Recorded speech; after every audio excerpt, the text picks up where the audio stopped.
Hello guys, कैसे हैं आप सब। होप आप सबकी पढ़ाई अच्छी चल रही होगी। आज हम क्लास 5th बाल भारती का एसएसटी का chapter the land of dense forest पढ़ने वाले हैं।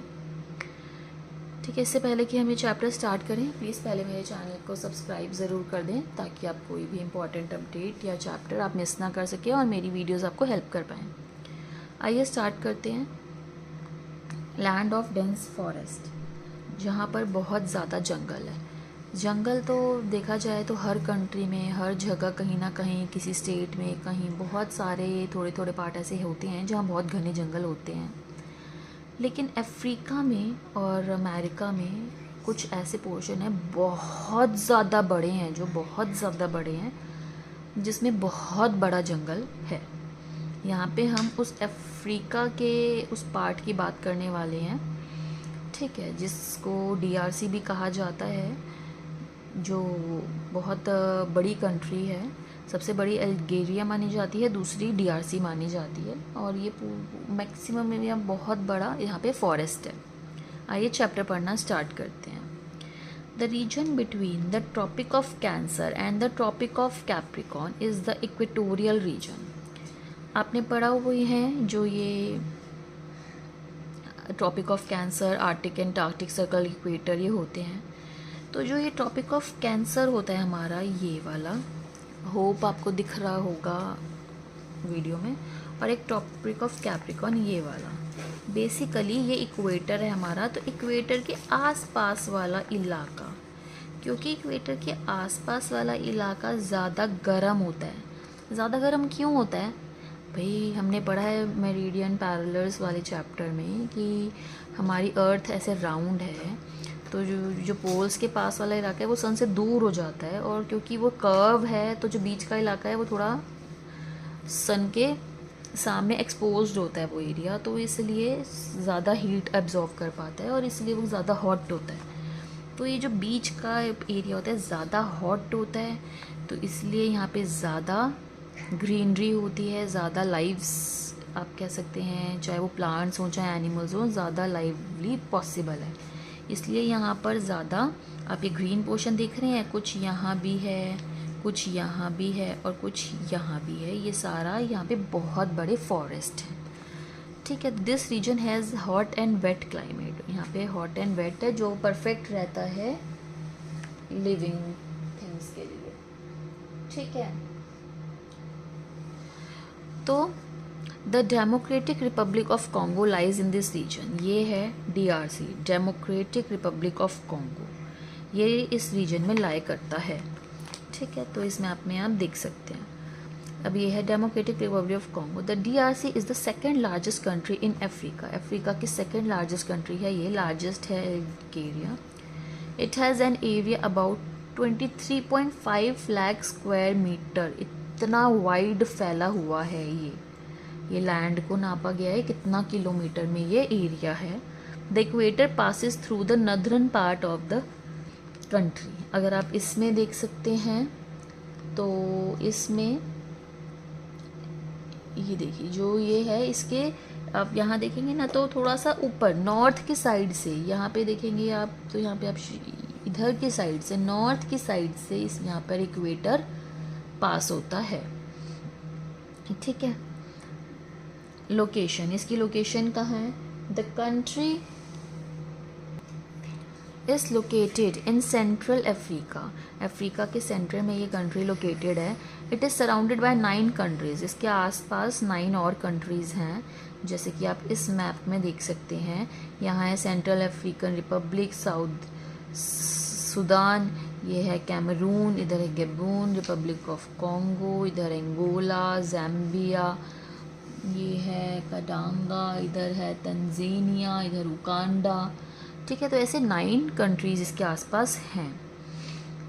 अब land, river Congo the second longest river in Africa flows through the country. Africa में जितनी भी रिवर्स हैं उसमें सेकेंड लॉन्गेस्ट कंट्री है कॉन्गो, और वो इस कंट्री से होकर गुजरती है। This river is known as highway of Central Africa. इस रिवर को हाईवे ऑफ सेंट्रल अफ्रीका भी कहते हैं। क्यों कहते हैं highway of Central Africa? Sorry, क्यों कहते हैं हाई वेल्थ सेंट्रल अफ्रीका, ये वैसे हम आगे पढ़ेंगे, यहाँ पर ट्रांसपोर्ट जब हम पढ़ेंगे तब हम इसको पढ़ेंगे, बट मैं आपको थोड़ा सा हिंट दे देती हूँ कि एक्चुअली जंगलों में इतना रोड ट्रांसपोर्ट डेवलप्ड नहीं होता, ठीक है, इतने रोड्स नहीं बने हुए, हाईवेज़ नहीं बने हुए, तो लोग कैसे ट्रैवल करेंगे। तो लोग ज़्यादातर अगर जो भी रहते हैं, वैसे तो लोग बहुत कम होते हैं, पर ट्रैवल जो भी लोग छोटी मोटी जितनी भी गांव या सिटीज़ बसी हुई हैं, तो जो लोग ट्रैवल करते हैं वो बाय रिवर ज़्यादा ट्रैवल करते हैं। और वाटर ट्रांसपोर्ट काफ़ी, भाई एयरपोर्ट्स भी नहीं है इतना, जब रोड ही डेवलप नहीं है तो एयर ट्रांसपोर्ट भी इतना अच्छा नहीं है, रोड ट्रांसपोर्ट अच्छा नहीं है, तो वाटर ट्रांसपोर्ट ज़्यादा अच्छा होता है। तो ये रिवर बहुत लंबी है, बहुत सारे इलाकों को टच करती हुई जाती है, तो ये रिवर काफ़ी अच्छी यूज़ होती है इनके ट्रांसपोर्ट में, इसलिए इसको हाईवे ऑफ सेंट्रल अफ्रीका कहा जाता है कि सेंट्रल अफ्रीका से ये रिवर बहुत ज़्यादा गुजरती है, तो वहाँ सेंट्रल अफ्रीका में यही हाईवे है। The country lies in the centre of the river basin, ये कंट्री रिवर बेसिन के सेंटर में लाया करता है, which is a vast low line area, जो एक बहुत ही बड़ा फैला हुआ और लो, थोड़ा नीचा, मतलब ये नहीं है कि ऊंचाई पर है, नीचा है area, covered with rain forest, जहाँ बहुत ज़्यादा रेन फॉरेस्ट हैं। It is surrounded by mountains and plateaus, ये ज़्यादातर इसके आसपास माउंटेन्स और प्लेटू से ये सराउंडेड है, ठीक है। Towards the north east lie is the Ruwenzori mountains, north east में इधर की तरफ अगर आप देखेंगे तो यहाँ आप देखेंगे इस साइड, ये दिस पोर्शन, यहाँ पर पड़ते हैं ये रुवेंजोरी माउंटेन्स, ठीक है। Margherita peak is the highest peak in this range, इस रेंज में मार्गरेटा पीक हाईएस्ट पीक है। The country has 4 major lakes, 4 major lakes भी हैं यहाँ पर, एल्बर्ट, एडवर्ड, कीवू और तनगैनिका, ठीक है। ये इधर है, ये यहाँ पे लेक्स हैं छोटी छोटी, जो इस इलाके की 4 मेन लेक्स हैं। These lakes lie along the eastern boundary of country, ये ज़्यादातर यहाँ ईस्टर्न बाउंड्री पे ही हैं इस कंट्री की। ये सब क्या पढ़ रहे हैं, ये हमें इसकी वो फिज़िकल मैप हम पढ़ते हैं, फिज़िकल मैप, जिसमें हम इसकी फ़िज़िकल फीचर्स पढ़ते हैं कि कहाँ माउंटेन है, कहाँ प्लेटो है, कहाँ रिवर है, कहाँ लेक है, कैसा क्या है, हम वो चीज़ पढ़ रहे हैं, ठीक है। अब हम इसका क्लाइमेट पढ़ेंगे।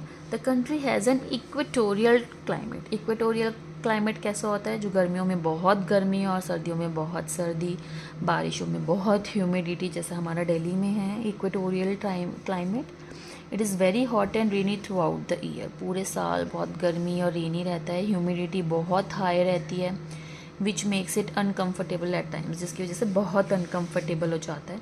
मॉर्निंग आर जनरली प्लीजेंट, क्या होता है कि रात भर की ठंडक होती है, तो इसलिए सुबह तो नॉर्मली अच्छा सा मौसम होता है, प्लीजेंट होता है, लेकिन जैसे जैसे सूरज चढ़ता है, नून दोपहर होती है, टेम्परेचर बहुत हाई हो जाता है और हीट बिल्कुल अनबियरेबल हो जाती है, और फिर धीरे धीरे क्लाउड्स बनने लगते हैं, क्योंकि इतना ज़्यादा हीट होती है तो इवेपोरेशन हो जाता है वाटर बॉडीज से, तो क्लाउड्स बनने लगते हैं और फिर बहुत हैवी रेन हो जाती है शाम होते होते तक, और फिर इसलिए एकदम से इवनिंग्स और नाइट्स ठंडी और कंफर्टेबल हो जाती हैं। तो डेली का इसका ऐसा प्रोसेस रहता है। अब हम पढ़ते हैं वेजिटेशन की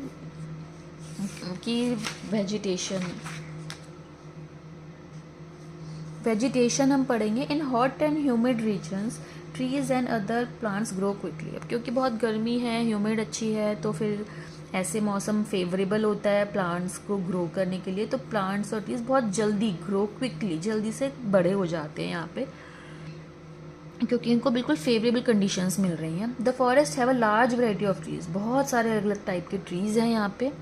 most of the trees are tall and form a dense canopy at the top, ज़्यादातर ट्रीज बहुत बड़े बड़े लंबे लंबे हैं और वो एक डेंस कैनोपी बनाते हैं टॉप पे। What is canopy? Canopy is like कि इतने घने हैं और बड़े हैं, ठीक है, तो वो आपस में इतनी ज़्यादा उनकी लीव्स हैं कि पूरा वो ना एक तरीके से रूफ टाइप बना देते हैं टॉप पे, मतलब अगर आप जंगल में से गुजरोगे तो आपको स्काई नहीं दिखाई देगा, वो इतना ज़्यादा उसने रूफ बना लिया, इतना घना इतना ज़्यादा लीव्स हैं, इतना ज़्यादा घना जंगल है कि आपको स्काई ने पूरा सनलाइट ही नहीं आ पा रही है अंदर जंगल में, तो ये पूरा कवर एक रूफ की तरह, छत की तरह बन गई है। Even sunlight can not pass through it. These forest remain green throughout the year and are called evergreen forest, क्योंकि यहाँ पे सर्दी तो इतनी नहीं होती है, ज़्यादा गर्मी ही होती है, तो पूरा साल यहाँ पे ग्रीनरी रहती है और इसलिए इनको एवरग्रीन फॉरेस्ट कहा जाता है।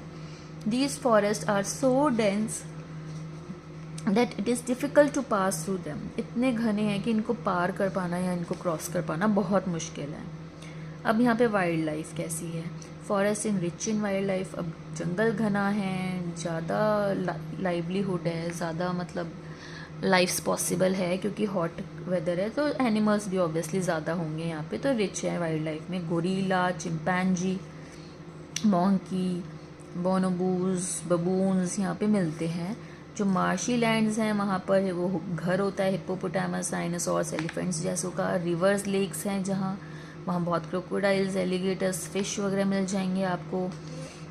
जो इतूरी फॉरेस्ट हैं वहाँ पे ओकापीज, एंटीलोपेज मिल जाएंगे, ठीक है। लॉयंस, चीताज, हाइनास, जिराफ, बफेलो, ये सब ग्रासलैंड्स में। पेलिकन्स, डक्स, आउल्स, ईगल्स, ये सब बर्ड्स भी यहाँ पर मिलती हैं, ठीक है। अब हम पढ़ेंगे इकोनॉमिक सोर्सेज। इकोनॉमिक सोर्सेज का क्या मतलब होता है? इकोनॉमिक सोर्सेज होते हैं पैसा कमाने के तरीके, कैसे पैसा कमाते हैं, कैसे अपना घर चलाते हैं। तो क्योंकि जंगल है, देखिए ना, कोई ऐसा नहीं है कि कोई बिजनेस है, जॉब है, नहीं, वहाँ पे लोग बहुत पुअर हैं। और मेन देखो फार्मिंग या फिर कह सकते हैं जो कैटल रियरिंग टाइप होती है कि उस टाइप की ही चीज़ें कर सकते हैं। तो फार्मिंग यहाँ का मेन ऑक्यूपेशन है। फॉरेस्ट्री, फिशिंग और लाइफ स्टॉक रियरिंग ये दूसरे ऑक्यूपेशंस हैं जो लोग करते हैं। यहाँ पे कोई ऐसे फैक्ट्रीज़ या ऐसे ऑफिसेस तो हैं नहीं, तो यही सब जो गाँव में या जंगलों में लोग करते हैं उसी से ये लोग अपनी लाइफ चढ़ाते हैं, कुछ पैसा कमाते हैं। Large areas under forest have been cleared for farming. Forest के अंदर बहुत सारा एरिया इन लोगों ने क्लियर साफ कर रखा है ताकि वहाँ पे फार्मिंग कर सकें। The main food crop cultivated are rice, maize and cassava. ये मेन वहाँ की फूड क्रॉप्स हैं जो वो उगाते हैं। Farmers also grow many cash crops. Farmers बहुत सारी कैश क्रॉप्स भी उगाते हैं। For example coca, coffee, tobacco, cotton, rubber, oil palm. कुछ मतलब इतनी ज़्यादा ये लोग कैश क्रॉप्स उगा लेते हैं कि कुछ ये फिर अदर कंट्रीज़ में एक्सपोर्ट भी करते हैं, दूसरी कंट्रीज़ में बेचते भी हैं। मेथड जो यहाँ पे यूज़ करते हैं, क्योंकि बहुत पुअर हैं, बहुत हाई टेक्नोलॉजी नहीं है या इतना पैसा भी नहीं है कि बहुत हाई टेक्नोलॉजी ये लोग लगा सकें, तो हर फार्मिंग में मेथड जो यूज़ होता है वो बहुत ही पुराने टाइप का, ट्रेडिशनल और प्रिमिटिव रहता है। The country is rich in minerals. Country minerals में भी बहुत रिच है। यहाँ पे बहुत सारे मिनरल्स पाए जाते हैं जैसे gold, combat, copper, cadmium, petroleum, diamond, silver, zinc, magnesium, tin, uranium, iron और बॉक्साइड एंड कोल। ये सब मिनरल्स के नाम हैं जो खानें होती हैं, माइंस होती हैं, वहाँ पर खुदाई करके बहुत डीप अंडर द ग्राउंड ये सब चीज़ें निकाली जाती हैं। Most minerals are exported. ज़्यादा अब क्योंकि ये मिनरल्स जो होते हैं ना, ये सब रॉ फॉर्म में होते हैं, ठीक है। इनकी सफाई, फिर इनको छटनी करना, क्योंकि मिट्टी स्टोन्स में भी मिक्सड होते हैं, और फिर इनको प्योर फॉर्म में लाना, तब ये यूज़ होते हैं। तो ये सब करने के लिए ना मशीनरी, प्रॉपर इंडस्ट्रीज़ चाहिए, पर ये इंडस्ट्रीज़ वहाँ पर इतनी है नहीं, तो ये रॉ फॉर्म में ही ये निकलती हैं और फिर ये यूज़ नहीं कर पाएंगे उसका, तो ये एज इट इज़ ये एक्सपोर्ट हो जाती हैं दूसरी कंट्रीज़ में। तो most of the minerals are exported. Industries are not well developed, क्योंकि वहाँ ज़्यादा इंडस्ट्रीज़ डेवलप्ड हैं ही नहीं। Most industries are based on agriculture raw material. अगर कुछ हैं भी इंडस्ट्रीज़, वो सिर्फ एग्रीकल्चर रॉ मटेरियल पे बेस्ड है। Some products such as shoes and textiles are manufacturing in the cities. Cities में अगर कुछ बनता है तो वो टेक्सटाइल या शूज़ ही है, कुछ ज़्यादा कुछ खास नहीं है। अब वहाँ के लोगों की लाइफ कैसी है, वहाँ के लोग कैसे हैं? The country is thinly populated. बहुत ही कम पॉपुलेशन है वहाँ पे, क्योंकि ज़्यादा फॉरेस्ट ही है तो पॉपुलेशन बहुत कम में है, छोटे छोटे थोड़े बहुत गाँव हैं, पॉपुलेशन बहुत ही कम रहती है वहाँ पे। Most people lived in scattered villages. बहुत ही बटे हुए हैं विलेजेस, छोटे छोटे विलेजेस फैले हुए हैं चारों तरफ, कहीं छोटा, तो लोग वहीं रहते हैं। Some people have migrated to towns to work in mines and factories. कुछ लोग जंगल छोड़ के शहरों में भी चले गए हैं, क्योंकि वहाँ पर वो लोग माइंस में या फैक्ट्रीज में काम कर पाते हैं। Cassava, the root crop is the staple food of the people. जो ये लोग उगाते हैं, अभी हमने यहाँ पे पढ़ा था, कसावा इनकी फूड क्रॉप है, यही इनका food of the staple food है main. It is dried and pounded into flour, ये इसको सुखाकर इसका आटा भी बनाते हैं। This flour is used to make bread, और इसी से ये लोग ब्रेड रोटी बनाते हैं। Fish is an important part of their diet, fish भी इम्पॉर्टेंट है, ये लोग खाते हैं। अब यहाँ पे दो तरीके के लोग रहते हैं, ठीक है। तो जो दो तरीके के लोग रहते हैं वो हैं बंतू पीपल और एक पिग्मीज। तो हम इन दो के बारे में पढ़ेंगे, एक है बंतू पीपल और दूसरा है पिग्मीज। पहले हैं Bantu people constitute a majority of the population, ज़्यादातर बंतू पीपल मेजॉरिटी में हैं। They are tall and curly hairs, लंबे और कर्ली हेयर्स होते हैं इनके। They speak languages belonging to the large Bantu language group, ये जो लार्ज इनके बंतू ग्रुप की लैंग्वेजेस होते हैं वही बोलते हैं। These people follow traditional life style, इनका पुराना ट्रेडिशनल लाइफस्टाइल होता है। They enjoy music and dance, on special occasion they wear colourful dresses also. कोई फेस्टिवल है कुछ है तो ये लोग सब लोग ही तैयार होते हैं, तो वैसे ये लोग भी कलरफुल ड्रेसेस पहनते हैं। Pygmies are the original inhabitants of the country, जो पुराने टाइम के जो यहाँ पे रहने वाले जो मेन ओरिजिनल यहाँ के लोग थे वो पिग्मीज हैं इस कंट्री के। They are also known as Mbuti या अम्बूतीज भी कहा जाता है इनको। ये हाइट में छोटे होते हैं, 150 सेंटीमीटर या उससे भी छोटे। यूरोपियन, जब इस कंट्री पर पहले यूरोपियंस राज करते थे, जैसे हमारे इंडिया पे ब्रिटिशर्स थे, ऐसे यहाँ पे पहले यूरोपियंस राज करते थे बहुत पास्ट में। तब इन लोगों ने पिग्मीज को फॉरेस्ट भेज दिया था, मतलब भाई उन पे राज करते होंगे, खुद कब्जा कर लिया, उन लोगों को ज़्यादातर फॉरेस्ट में भेज दिया था। And where they live by hunting and gathering food, तब वो लोग वहाँ पर हंटिंग और फूड इकट्ठा करके वहीं रहने लगे।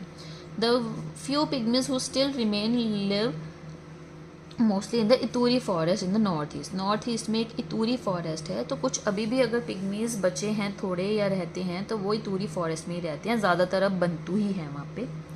They live in huts and move about in search of food, वो लोग हट्स में रहते हैं और थोड़ा यहाँ वो लोग मूव करते रहते हैं कि कभी किधर चले गए, हट बना ली, कभी किधर, सिर्फ सर्च ऑफ फूड के लिए। They still lead to a primitive life, वो अभी भी बहुत ही पुराने टाइप की या पिछड़ी हुई ज़िंदगी ही जी रहे हैं। अब ट्रांसपोर्ट का भी मैंने आपको एक समरी दी थी। The country has poor land transport system, क्योंकि बहुत डेंस फॉरेस्ट है कंट्री में, तो बहुत मुश्किल है रेलवे भी या रोड्स बनना, तो रेलवेज भी नहीं है और रोड्स भी नहीं है। Only some parts of the country have roads and railways, बहुत कम ही रोड्स और रेलवेज कुछ पार्ट में ही है। But these are not maintained properly, लेकिन वो भी मेंटेन प्रॉपरली नहीं है। The country has a network of rivers, क्योंकि वहाँ पे रिवर्स का नेटवर्क अच्छा है, इसलिए water transport has become chief means of transport. Water transport is chief, main वहाँ का ट्रांसपोर्ट वाटर ट्रांसपोर्ट है। एयर ट्रांसपोर्ट भी अब धीरे धीरे थोड़ा डेवलप हो गया है वहाँ, ठीक है, थोड़ा फैल गया है। The country has more than 200 airport, 200 से भी ज़्यादा अब एयरपोर्ट्स बन गए हैं।